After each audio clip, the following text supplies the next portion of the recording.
Assalamualaikum warahmatullahi wabarakatuh. Perkenalkan, saya Eka Maulana, pendamping sosial Kabupaten Cirebon, Kecamatan Sumber, Kelurahan Kenanga. Dan pada hari ini saya akan melakukan simulasi pertemuan peningkatan kemampuan keluarga atau P2K2 modul pengelolaan keuangan dan perencanaan usaha sesi 8 tentang memulai usaha langkah 1 sampai 3. Selamat menyaksikan. Wassalamualaikum warahmatullahi wabarakatuh. Baik, assalamualaikum warahmatullahi wabarakatuh. Gimana Bu Ibu kabarnya hari ini? Baik, alhamdulillah. Terima kasih Bu ya atas waktunya berkenan pada hari ini hadir dalam kegiatan pertemuan peningkatan kemampuan keluarga. Yaitu hari ini kita akan membahas modul pengelolaan keuangan dan perencanaan usaha sesi 8 terkait memulai usaha. Jadi hari ini kita akan belajar bersama bagaimana kiat-kiat sukses dalam memulai usaha dari awal sampai akhir. Nanti juga kita ada beberapa contoh di video gitu yang bisa kita simak bersama-sama. Tapi sebelum kita mulai, kita ice breaking dulu ya. Ada yang tahu ice breaking nggak di sini? Ibu udah pernah ice breaking belum?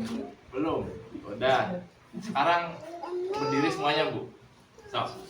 Dari Mbak ini, sok bebas. Mau kemana aja? 2, 3, 4, 6.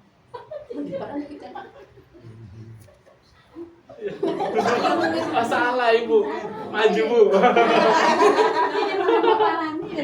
Jadi tujuannya sebelum kita memulai modul ini, ice breaking itu tujuannya untuk meningkatkan fokus. Jadi jangan sampai dalam hal kecil pun kita nggak fokus Bu ya gitu. Jadi sebelum memulai belajar saya pastikan dulu bahwa semuanya itu sudah fokus ya. Mangga silakan duduk lagi. Duduk lagi. Konsentrasi. Bu, Ibu berhitung sampai ujung sini. 1 gitu. 1, 2, 3, 4, 5, 6, 7, 8, 9, 11. Sekarang berarti kita bagi kelompok ya Bu ya. Ya. Yang ganjil ke sini, yang genap ke sini. Jadi aku berapa? Tadi inget gak nomornya berapa? 11. Sok. Yang genap di sini. Ya udah genap di sini. Ganjil ke sini. Sok tukeran. Sekarang kita udah bikin 2 kelompok. Lalu selanjutnya di sini kita perlu tahu ya Bu ya bahwa penerima bansos pun harus punya kemampuan lebih. Gak harus bapaknya yang bisa cari uang, kalau bisa istrinya juga bisa ikut membantu bapaknya dalam mencari rezeki kalau bisa. Tapi di sini kita akan sama-sama belajar ya Bu ya bahwa tentang pentingnya menabung dan berusaha agar kita semua jangan sampai terjerat oleh hutang. Dan hari ini kita juga akan belajar tentang merencanakan usaha dan meningkatkan pendapatan keluarga, yang mana usaha ini bisa dilakukan oleh ibu-ibu semua atau anggota keluarga yang ada dalam satu rumah ya. Sekarang Ibu lihat nih di sini. Di sini ada 2 poster Ibu ya. Di sini ada 2 poster. Yang pertama poster ayo bangun usaha yang langgeng untuk menambah pendapatan. Yang pertama itu cari, kembangkan, dan pertimbangkan kelayakan ide usaha. Yang kedua, susun rencana usaha dengan matang. Yang ketiga, pantau kondisi keuangan usaha secara rutin. Nah, sekarang kita punya IAL nih Bu. Ada yang tahu IAL nggak apa? Tahu ya. Jadi kalau saya bilang uang tidak cukup, nanti ibu-ibu di sini bilang buka usaha yuk. Ya. Ya. Gitu. Terus kalau misal saya bilang halo, ibu-ibu di sini bilang hai. Kalau saya bilang hai, ibu-ibu semua bilang halo, biar fokus ini ya. Halo. Hai. Hai hai. Halo. Halo hai. Hai halo. Ya. Apa kan biar fokus Bu. Uang tidak cukup. Buka usaha yuk. Sambil tangannya gini ya Bu ya. Buka usaha yuk. Ya. Uang tidak cukup. Buka usaha yuk. Hai hai. Halo. Kenapa begini Bu? Ya, saya mau nanya Bu, di sini siapa yang udah punya usaha? Aku. Ada lagi nggak? Kebanyakan punya usaha semua ya. Gitu. Usaha Mau pakai Pokoknya namanya usaha Bu, nggak harus besar. Kecil-kecilan pun Iya. tetap namanya usaha. Jualan cilok juga usaha itu namanya. Jualan kayu, jualan bambu, jualan sendal itu semuanya usaha. Namanya usaha itu hal yang positif. Nggak ada satu kejelekan pun dalam usaha. Jadi harus percaya diri apapun dagangan yang kita dagangkan atau usaha yang kita lakukan. Jadi intinya sih apapun itulah ya namanya usaha. Kemudian usaha sekecil apapun itu perlu rencana Bu yang matang supaya dapat memberikan keuntungan yang berkelanjutan. Jadi nggak cuma segebragan, nggak cuma sekali jalan modal pertama, modal habis, dagangan habis selesai. Jadi perlu dipikirkan dulu matang-matang nih. Contoh, Ibu Halimah kan jualannya Bu ya. Iya. Nah, kira-kira awal-awal jualan pasti mikir dulu ya Bu ya. Iya. Apa nih yang perlu dijualanin gitu. Ditambah kemampuan apa nih yang saya punya. Jangan sampai saya usaha tapi cuman bersifat sementara gitu. Jangan sampai lah gitu. Jadi kiranya berkelanjutan. Terus kita juga perlu memperhatikan potensi alam sekitar Bu. Kita perlu memperhatikan potensi alam sekitar. Jadi sebelum usaha kita perlu ngelihat sekeliling kita nih atau beradaptasi dulu. Jangan contoh nih kayak kita ada di lingkungan nelayan misal, di lingkungan pesisir laut, tapi kita jualan ikan misal, ya kayaknya sih agak sulit. Susah. Iya agak sulit Banyak gitu sih. karena di situ emang tempatnya. Jualannya sedang. Jadi kita harus mengenali dulu nih Bu. Jadi kita harus mengenali dulu potensi apa yang ada di lingkungan kita. Karena potensi adalah modal awal untuk pengembangan usaha, tapi diperlukan keterampilan untuk mengolahnya. Walaupun kita tahu potensi alam sekitar kita seperti apa, tetap kita harus punya keterampilan. Gitu. Kalau kita nggak punya keterampilan, percuma ya Bu ya. Percuma. Sekarang ibu-ibu di sini, saya pengen tahu punya keterampilan apa? Duwe bisa-bisaan apa? Orang enggak. Contoh, kalau ibu bisa masak.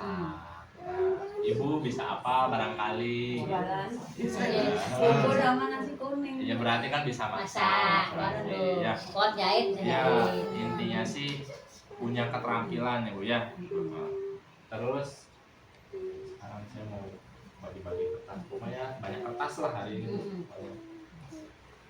Jadi dari 3 kertas itu minimal 1 aja tolong tulisin potensi atau keterampilan yang harus dimiliki sama ibu-ibu semua kalau mau usaha. Misal di sini nih potensi sekitarnya 2, dikit-dikit jagatnya makenen, cocoknya sih gawe makenen. Coba ditulis di kertas, saya kasih waktu 5 menit, nanti ditempel di sini. Masing-masing kelompok harus nyumbang ya, harus nyumbang. Sob, mangga. Sob diobrolin. 5 menit 10:28 berarti. Sob. Kan 16 sih tulis. Saya bantu kan. Bu, ditempel ya Bu ya. Di situ. Di sini aja nih. Iya, sampai jangan.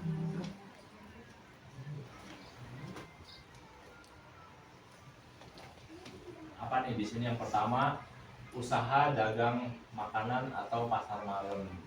Di sini pasar malam di mana Bu? Emang Enggak nggak ada ya. Cuman Ada paling yang dagangnya. ada yang dagangnya. Banyak. Oh iya. Terus yang kedua bikin ketupat kalau mau lebaran rata-rata sih Bu ya emang nggak cuma di sini kalau ketupat sih. Jadi emang kadang beberapa Butuh rumah keterampilan. butuh keterampilan, butuh penyenganyam apa ngisi beras juga kan ada komposisinya nggak Iya, bisa betul. terlalu penuh bisa Iya, meledak belajar gitu. juga kan, Iya, belajar juga. terlalu sedikit kopong nantinya. Jadi perlu Iya. keterampilan. Yang kedua menjahit. Iya. Kalau menjahit itu jelas lah perlu keterampilan ya Bu ya. Nah sekarang saya mau putar film namanya Ibu Lili yang ada di film ini nih Bu. Namanya Ibu Lili, tolong disimak nanti pokoknya kita bantu Ibu Lili nanti. Mau ya.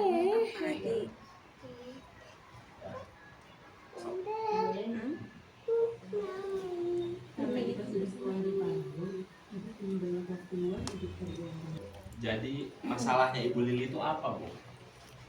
Masalahnya berarti Belum bisa. yang belum itu juga harus dibayar yang Iya. belum lakunya. Jadi pengennya Ibu Lili itu ngambil barang dari petambak dijual, lalu pengennya bayarnya yang lakunya aja, sedangkan petambak nggak mau rugi gitu. Kalau kayak gitu rugi dong sayanya gitu. Ikannya udah nggak seger lagi, tapi malah dibalikin. Nah, petambak pengennya kamu ngambil 10, bayar ya 10, urusan laku nggak ya terserah kamu gitu istilahnya gitu ya.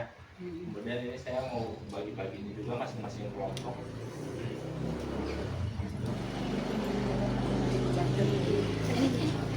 Sekarang kita ke flip chart 4A1 Bu, ke sini. Usaha apa yang dilakukan Ibu Lili Bu? Ya barusan di video itu usaha apa? Jual ikan. Lalu siapa target pembelinya? Dia tuh Ibu Lili tuh berjualan ikan di pasar. Lalu target pembelinya Ibu ya rumah tangga. rumah tangga atau orang-orang yang datang ke pasar. Kemudian bagaimana untung bisa didapat nanti? Untungnya tuh gimana? Untung yang didapat Ibu Lili ketika berjualan di ikan di pasar gimana? Untungnya tuh jadi harga jual yang dijual Ibu Lili ikannya lebih tinggi dari harga ikan yang dia beli di petambak gitu ya. Kemudian apa penyebab kegagalan usahanya selama ini? Nggak bisa Terlalu buru-buru ya Bu ya, terlalu buru-buru, tidak direncanakan matang-matang, belum memahami potensi lingkungan sekitar. Nah di sini Ibu Lili tidak dapat bersaing dengan penjual ikan segar lainnya, sedangkan ikannya sering tidak laku ya otomatis sudah nggak segar lagi. Jadi pokoknya setelah kita punya ide usaha, Ibu kumpulin tuh informasi sebanyak-banyaknya tentang ide itu agar kita bisa mengembangkannya dan menilai apakah ide tersebut dapat dilaksanakan atau enggak. Dan kita juga bisa mendapatkan informasi lebih jauh dengan datang ke pasar, nanya ke orang, atau dengan berita dari televisi atau media sosial. Jadi pokoknya sebelum memulai usaha kita perlu yang namanya observasi dulu, observasi, pengumpulan informasi gitu. Jadi nggak asal main usaha-usaha aja gitu. Jadi ibu tanya-tanya dulu di sini. Misalnya ibu mau jualan di sini, Bu punten kira-kira lamun isun dagang makanan pribadinya kira jadi nggak apa-apa nanya-nanya dulu gitu. Iya, jadi tanya ke lingkungan di mana kita akan berjualan nanti gitu. Lalu kita observasi hal-hal yang lainnya gitu, banyaklah intinya sih. Sekarang kita buka lembar cerita 4A yang ini nih, yang ini 4A. Di sini ada 4 paragraf Bu, ada 4 paragraf. Sok baca gantian aja ya, mulai dari Mbak ini aja sok Mbak. Paragraf 1 baca. Iya, baca paragraf 1. Paragraf 1. Dalam rangka Jadi intinya Ibu Lili akhirnya bergerak tuh Bu, mengumpulkan informasi bahwa ternyata menjual ikan segar di situ tuh kurang layak. Akhirnya apa? Beliau berjualan ikan olahan atau yang sudah dimasak gitu. Jadi lebih efisien dan lebih berpotensi menjual ikan yang sudah dimasak berupa masakan daripada menjual ikan segar. Nah di sini kita coba ya. Jadi informasi yang dikumpulkan Ibu Lili intinya sih sangat berguna lah untuk menilai ide usaha. Ibu Lili bisa mengetahui kekuatan, kelemahan, peluang dan ancaman yang ada terkait usaha yang sedang dia jalankan. Di sini kita lihat flip chart 4A2 mengembangkan dan menilai kelayakan usaha. Ada 2 faktor, faktor yang mendukung usaha dan faktor yang menghambat usaha. Yang pertama yang mendukung usaha itu ada kekuatan. Apa saja kelebihan usaha kita dibanding usaha yang lain yang sejenis. Ya, jadi kita harus tahu kelebihan produk yang kita jual tuh apa sih dibandingkan yang lain. Jadi kan kita nggak mungkin kita usaha tapi nggak tahu kelebihan produk kita tuh apa. Contoh Bu Halimah jualan, saya yakin masakan saya lebih enak daripada masakan yang di sana. Nah itu kelebihannya gitu ya. Terus yang kedua peluang, apa saja yang ada di luar usaha kita namun dapat memberikan pengaruh positif. Contoh yang pertama, ibu-ibu lebih suka beli ikan matang tapi belum banyak penjual ikan matang di pasar. Kedua, harga jual ikan balado bisa lebih murah karena ikan mentah dibeli sore hari saat harganya lebih murah. Nah, gitu. Jadi itu peluangnya. Jadi ketika ada peluang itu tuh diambil masuk gitu. Jadi kita berjualan nggak cuman melihat potensi sekitar, tapi peluang di dalamnya juga perlu kita pikirkan, Bu. Jadi karena peluang itulah yang akan kita gunakan untuk usaha kita dan akan menghasilkan cuan lah istilahnya sih. Lalu faktor yang menghambat usaha, yang pertama ancaman dan kelemahan. Ancaman itu apa? Apa saja yang ada di luar usaha kita namun dapat memberikan pengaruh negatif. Yang pertama, ketersediaan ikan terbatas karena terserang jamur. Yang kedua, harga ikan naik selama ketersediaan terbatas. Ini contoh yang di Ibu Lili gitu. Jadi ketersediaan ikannya itu terbatas karena pada saat itu sedang terserang jamur. Lalu ketika jumlah ikannya itu sedikit, otomatis harganya pun naik. Ketika harga naik, kita nggak mungkin nggak naikin harga kita juga. Ketika kita naikkan harga jual kita, otomatis harganya naik, pembeli pun akhirnya agak sungkan beli gitu. Kemudian kelemahannya apa? Kekurangan usaha kita dibandingkan usaha yang lain. Masakan yang dijual tidak banyak variasinya, kayak di paragraf 4. Karena dia tidak memiliki modal yang cukup, akhirnya variasi ikan yang dijualnya itu terbatas. Contoh biasanya ada ikan balado sama ikan asam pade misal, akhirnya cuma ada ikan baladonya aja ya. Intinya sih setelah kita menilai kelayakan usaha, maka kita perlu tahu apakah usaha itu dapat memberikan keuntungan atau tidak. Jadi jangan cuman kita usaha aja, percuma usaha capek Bu kalau nggak dapat untung, kalau cuman buang-buang modal usaha lah gitu ya. Sekarang Bu coba buka buku pintar halaman 41 yang kayak gini.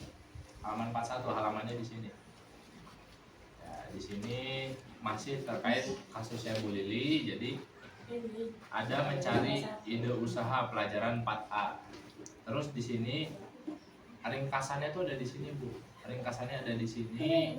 Contoh hasil alam atau kondisi lingkungannya di sini dihasilkan itu ikan. Keterampilannya akhirnya Ibu Lili memutuskan untuk memasak dan berjualan ikan matang. Di sini juga apa usaha yang dilakukan, yaitu Ibu Lili berjualan ikan segar. Lalu target pembelinya ibu-ibu yang berbelanja di pasar. Lalu untung yang didapat yaitu ikan yang membeli dari petambak di pagi hari dijual di pasar dengan harga yang lebih tinggi. Kemudian jika pernah melakukan usaha, apa penyebab kegagalan selama ini? Yaitu ikan yang dijual tidak dapat bersaing dengan ikan lainnya. Itu penyebab kegagalan usaha Ibu Lili selama ini. Intinya sih, kumpulkan informasi sebanyak-banyaknya tentang ide usaha kita, termasuk mengenai usaha sejenis yang ada di pasaran. Lalu Ibu perlu tahu juga faktor yang mendorong kemajuan usaha dan menghambat kemajuan usaha yang barusan kita baca di flikan 4A 2, yaitu 2 faktor yang mendukung usaha dan menghambat usaha. Begitu. Jadi intinya sebisa mungkin mudah-mudahan Allah beri kita kesempatan untuk berusaha, ya jangan takut untuk berusaha. Lalu tolong hasil dari usahanya itu jangan langsung dipakai untuk kebutuhan sehari-hari, nantinya habis gitu, nggak bisa buat modal lagi. Jadi perlu disisihkan hasil penjualan hari ini, mana yang mau ditabung dan mana yang mau dibelanjakan lagi untuk modal. Jadi pengelolaan keuangan pun harus diatur. Jadi intinya sih pertemuan hari ini membahas tentang pengelolaan dan perencanaan usaha. Barangkali ada yang mau ditanyakan, mangga. Nanti yang ini lembaran-lembaran ini barangkali ada yang mau dibawa pulang aja, mangga. Coba lihat brosur wirausaha halaman 8. Nah, yang itu yang di atas. Nah, itu kan ada faktor yang mendukung dan menghambat usaha. Di situ sama aja seperti yang saya jelaskan barusan, Ibu tinggal dibaca aja ya sampai terakhir, sampai ke pengelolaan keuangan gitu ya. Mangga barangkali ada yang mau ditanyakan. Coba lihat brosurnya. Saya akan coba bacakan sekali lagi aja di sini. Di info tambahan, pastikan ide usaha layak dijalankan. Temukan kekuatan yang dimiliki dibanding usaha lain yang sejenis, yaitu kita perlu cari kelebihannya ya, tentang apa usaha yang tengah kita jalankan. Kemudian manfaatkan peluang dari luar usaha yang dapat mendorong berkembangnya usaha. Lalu atasi kelemahan yang ada di dalam usaha. Kemudian waspadai ancaman di luar usaha yang dapat menghambat perkembangan usaha. Intinya sih balik lagi ke pengumpulan informasi, observasi, semuanya harus dilakukan sebelum kita melakukan usaha, memulai usaha ya. Kemudian yang terakhir itu pisahkan pengelolaan uang usaha sama uang keluarga, jangan dicampur. Uang hasil jualan usaha sama uang buat kebutuhan sehari-hari jangan dicampur, dipisah ya, biar plotnya itu jelas ya. Mungkin cukup sekian dari saya. Nanti insya Allah di pertemuan berikutnya ada banyak hal yang bisa kita bahas lagi. Pokoknya nanti untuk pertemuan selanjutnya akan banyak hal yang dibahas lah, nggak cuma bahas bansos, kita banyak modulnya gitu ya, banyak modul yang harus kita bahas. Terima kasih Bu Ibu hari ini sudah menyempatkan waktunya untuk hadir pada pertemuan hari ini. Mudah-mudahan kita semua selalu diberikan kesehatan oleh Allah Subhanahu wa taala, dan titip salam saya kepada keluarga di rumah. Mudah-mudahan kita semua selalu diberikan rezeki yang berlimpah dan berkah oleh Allah Subhanahu wa taala. Akhirul kata wallahul muwaffiq ila aqwamit thoriq. Wassalamualaikum warahmatullahi wabarakatuh. Waalaikumsalam.